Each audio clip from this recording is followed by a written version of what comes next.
Everyone, let's talk about the potential mid-season tournament that could be happening in the NBA.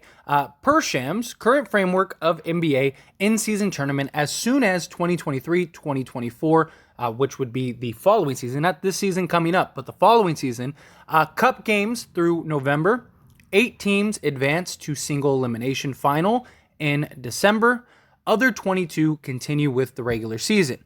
All games part of a normal 82-game schedule, one extra for 2 final teams. So this would be, they're not extending any more games. They're not adding, like 100 games now instead of 82 games, something like that. This would all be part of the normal 82-game schedule, one extra for the 2 finals teams. So those 2 finals teams would actually play 83 games.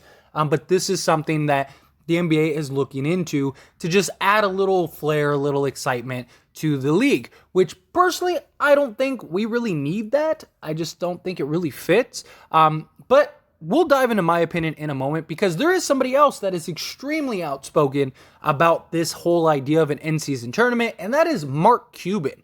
And Mark Stein spoke to Mavs owner Mark Cuban, who said that, quotes, circulating about his NBA in-season tournament views are old and that he is actually open to it as a concept for the 2023-2024 season, saying he believes it is a chance to build interest if adopted for the 23-24 season. Now, Mark Cuban in the past, when this was first even a brainchild idea and concept, Mark Cuban wasn't really big on it. He wasn't really looking forward to it. He was saying, he's not really going to participate, stuff like that, and that he doesn't think it's a very good idea, but looks like he's came around. Or has he? So, continues, Cuban, though, told me he is a proponent of expanding the NBA draft from its current 2 rounds to 4, and proposing that the winner of an NBA in-season cup gets the top pick in both of the 3rd and 4th round of the expanded draft, with the proviso that picks can't be traded. So basically, it's like a prize,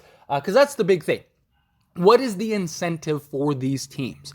The team, sure, plays in this tournament. What is the incentive outside of like a little extra trophy?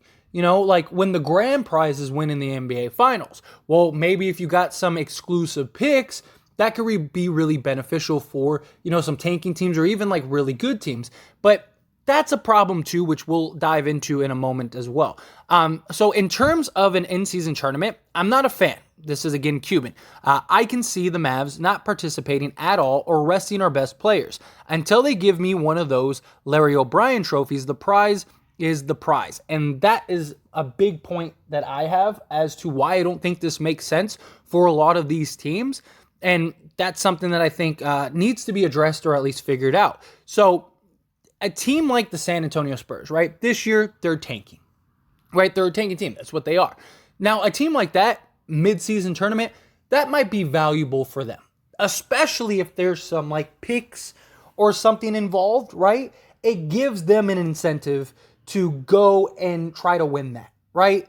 It gives them an incentive to, try to just put the best team on the court to help expedite this rebuild process. But for other teams, it doesn't really make any sense. And this is what Mark Cuban's talking about, expanding the draft. Now, I don't really see the point of expanding the draft. I mean, because you can sign undrafted players, stuff like that. And the problem is that the undrafted, the expanding the draft to 3 or 4 rounds, yeah, like that team that wins ends up getting a pick in that round, but all the good players are already gone. So who's in that draft that's in the 3rd or 4th round that is really worth trying to win this tournament for? That's a big problem I have as well. But if you did it with the tanking teams, like the Spurs and stuff like that, and the winner got the 1st round pick, it might incentivize teams to not just go full-blown tank on the draft odds. Or, maybe instead of that, it guarantees you higher odds, right? So maybe you're still not guaranteed the 1st pick, but you're guaranteed, high odds. You get an 85% chance to win the draft lottery rather than, a 16% chance or something like that. Incentivize teams to want to do that. And that could fix the full-on tank. Let's just trade away all of our players, this, that, and the other. On the other side of the coin, though, it becomes problem for, the star-studded teams. But the problem is those teams either are going to go one of 2 ways. Like Mark Cuban said, Mark Cuban's not going to play his best players. And a lot of the top teams are going to do that. Like the Lakers, right? LeBron James, Anthony Davis, LeBron's only getting older. Anthony Davis is fragile. Like, do you really want them to kill themselves for an in-season tournament when the grand prize is the Larry O'Brien trophy? Like, that's what you want. You're trying to win an NBA championship. You're not trying to win some mid-season tournament. I don't see this having the success that the NBA thinks or hopes that it is, because you don't have an incentive for a team to win. Like, if this was, like, do you really care about some cup trophy, or do you care about an NBA championship? Because the NBA championship is always going to be the grand prize, and the fans and the revenue and everything is going to be for that. The NBA finals. Yeah, you're giving us another like cup finals, but I just don't see the top teams. Like all the teams that are in the playoff picture, I don't think should do that. Like, so say you have the play-in and stuff, the top 10 teams or whatever, they don't participate in this. They just do the regular season per usual, and then the bottom half, those are the teams that are in it, and they're playing for this prize. They're not only playing for this prize, but they're playing for some incentive. You could really incentivize teams to not tank and keep the best players possible around, especially if you can increase the first round pick odds. Like, if you take the top 16 teams that are all just terrible, or not 16, sorry, top 8 teams that are all terrible, and you put them in a tournament together, and the winner gets, 80, 90% odds to win the first round pick, the number 1 pick, those teams are going to duke it out for that.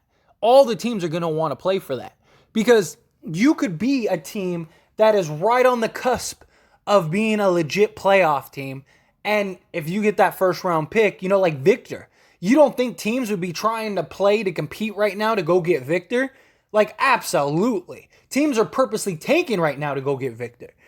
So like, if you have players that are projected to be number 1, number 2 picks in the draft, and you have a higher odds, so say the winner of the tournament gets like an 85% chance of winning the number 1 pick, or the number 2 team gets, say, the team that loses in the finals, they get like a 17% chance now instead of like a 14% to win the number 1 pick, but they have like an 85% chance of winning the number 2 pick.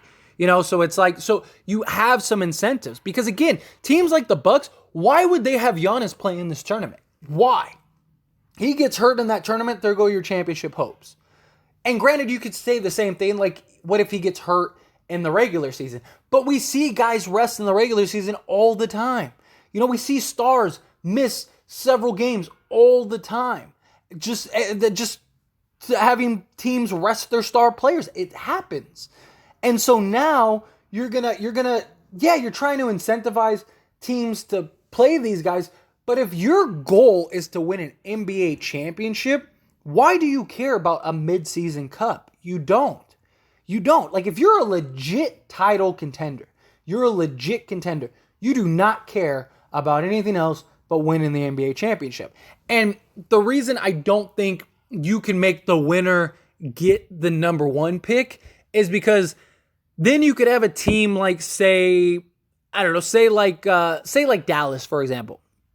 Let's say Luka misses some ample time.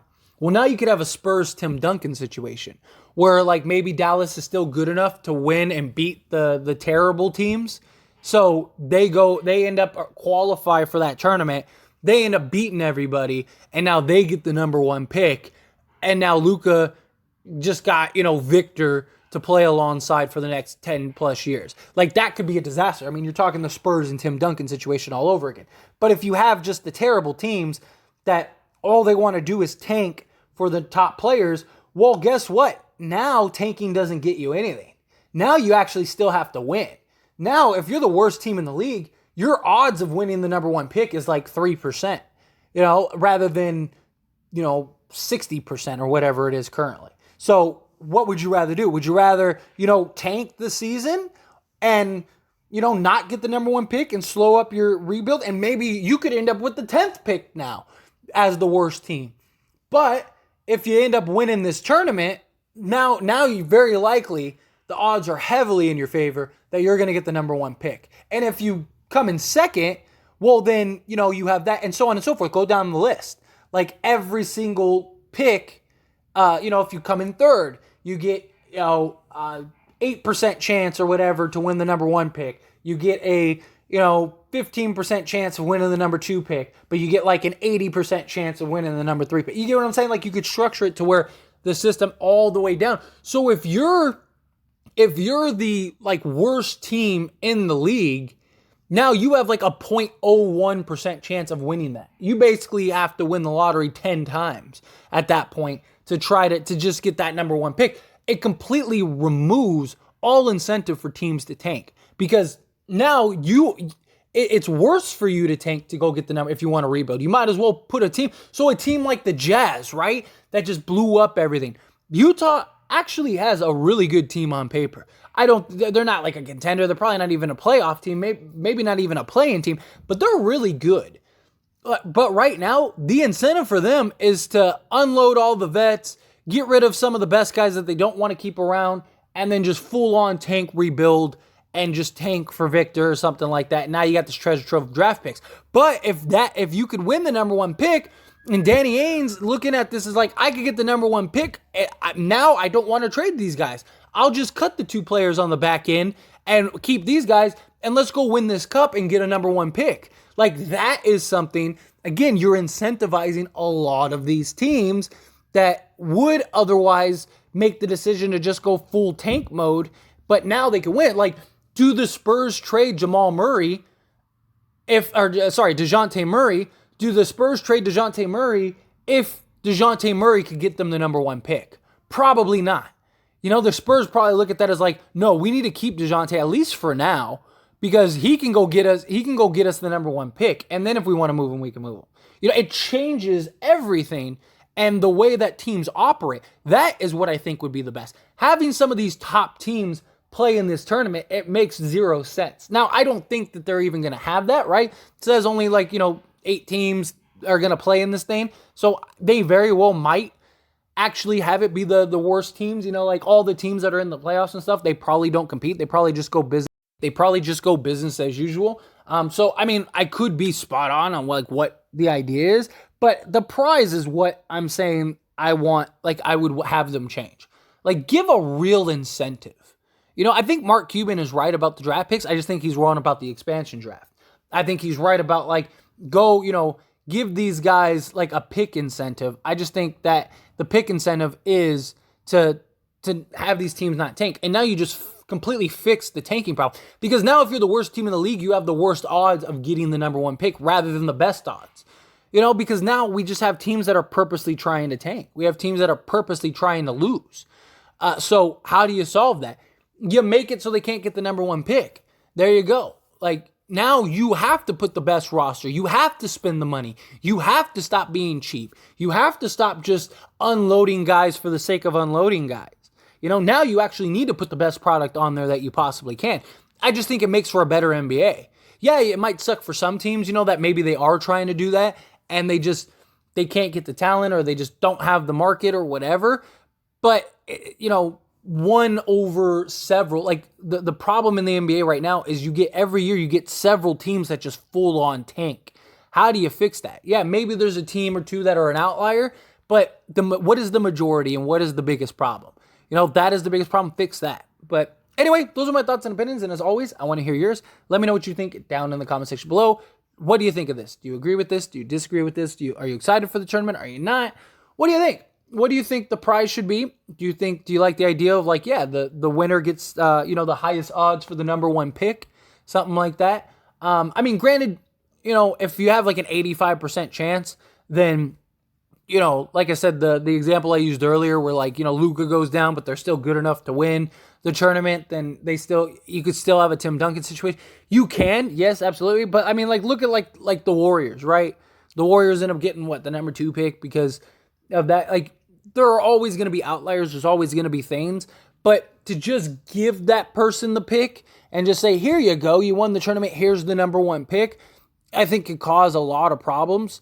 Not just that, but you could get a lot of teams that say they're like right on the cusp and, they know they're not a contender and they know that they're probably like a first round exit, maybe a play-in team, and just say, hey, if we lose like 5 games, we can be in that cup, and maybe, you know, an injury happens, quote unquote, and now their star player doesn't play, and so now they're tanking just so they can go get that number one pick.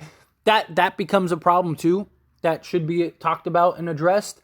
But that's why I don't think you give 100%. I think you just give a you give like a higher odds, like a 70, 80%, something like that, to where it's not guaranteed, but you have a pretty good chance, something along those lines. But anyway, love to hear your thoughts and opinions. Let me know down in the comment section below. That being said, hit that like button. Helps me out a lot. Lets me know you enjoy these types of videos, and I truly appreciate it. If you're not subscribed to the channel, hit that subscribe button, followed by the bell notification. Stay up to date with all things sports. Join this wonderful community and all of our discussions. I'll see you all in the next one. Thank you.